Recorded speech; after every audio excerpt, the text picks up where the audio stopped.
Hello বন্ধুরা, তোমরা সবাই কেমন আছো? আশা করি প্রত্যেকে সবাই খুব ভালো আছো। আজকে চলে এসেছি ইকো পার্কের ছোট্ট একটা চিড়িয়াখানায়।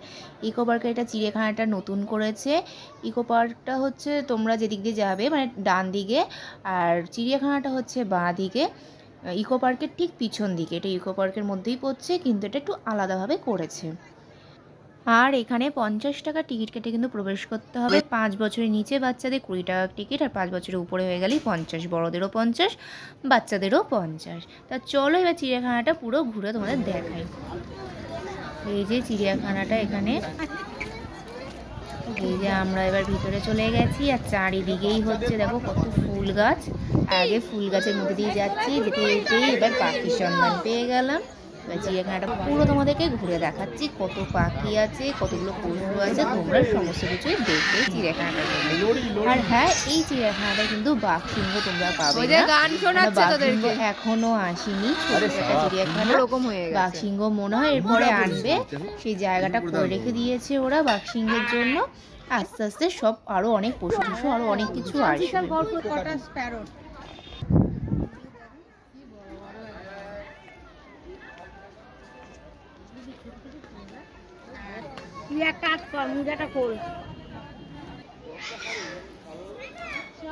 আর এই জায়গাটা অনেক বড় বড় রাজহাঁস দেখতে পাবে। এখানে ছোট ছোট অনেকগুলো পাখি রয়েছে।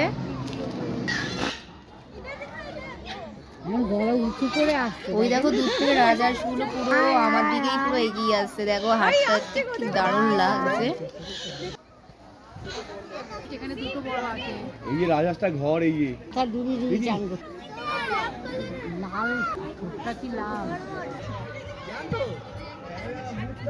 আর এই দুজনকে দেখি কি মনে হচ্ছে? মনে হচ্ছে তো কোনো স্ট্যাচু মূর্তি দাঁড়িয়ে রয়েছে। প্রথমে তো আমরা দেখে তাই মনে করেছিলাম, তারপর দেখছি করে মাথা নাড়াচ্ছে। আর ওই দেখো দূরে দেখো জেব্রা দেখা যাচ্ছে। এখানে একটাই জেব্রা দেখতে পেলাম।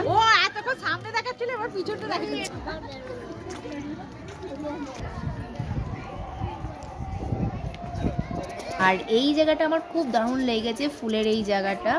আর এখানটা আমি এটা ছোট্ট করে রিলসও করে নিয়েছি। এবার পরে তো দেখতে। আর দেখো ওই দূরে একটা কুমির শুয়ে আছে, একটা না ওখানে 3টে কুমির ছিল, গাছের মধ্যে ঢেকে গেছে, দেখা যায়নি খুব একটা ভালো করে, ক্যামেরাতে ধরাও করছিল না। আর এই যে দেখছো এগুলো কিন্তু হনুমানের মতনই ছোট্ট ছোট্ট হনুমানেরই এক প্রজাতি। এই দেখো একদমই ছোট্ট এগুলো। আর ওদিকে দেখো কত হরিণ দেখা যাচ্ছে, প্রচুর হরিণ রয়েছে।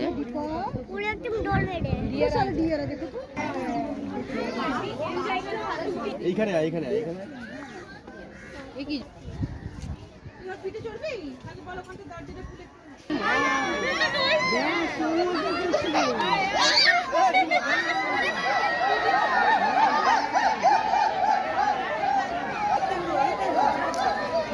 কেমন লাগছে এই সিনটা দেখতে তোমরা কমেন্টে অবশ্যই কিন্তু জানাবে।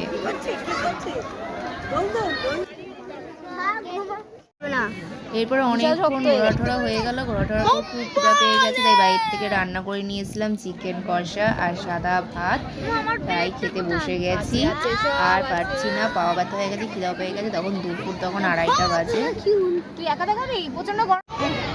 এরপরে দেখো আমার 2 পুত্র দেখো কোথায় গাছে দেখো উঠে পড়েছে। ওরা কতক্ষণে গাছে উঠবে, অনেকক্ষণ ধরে চেষ্টা করছিল, ওদেরকে গাছে উঠে দেওয়া হয়েছে। আর গাছ তারপর এখানে বাচ্চাদের পার্ক আছে চিড়িয়াখানার ভিতরে। এবার ওরা তো পার্কে এবার চড়বেই, ওখানে দোলনা চড়বে, ঢেঁকি চড়বে, স্লিপ চড়বে, এই চড়তে সব শুরু করে দিয়েছে। এখান থেকে আর বেরোনোর কোনো আর পথ নেই। অনেকক্ষণ ধরেই বলছি চল চল চল, আর ওরা যাবে না, একটার পর একটা চড়ার জিনিস চড়েই যাচ্ছে। আজকের ভিডিওটা এখানটাই শেষ করছি। আবার অন্য কোনো নতুন একটা ভিডিও নিয়ে তোমাদের সামনে আসবো। ওকে, বাই।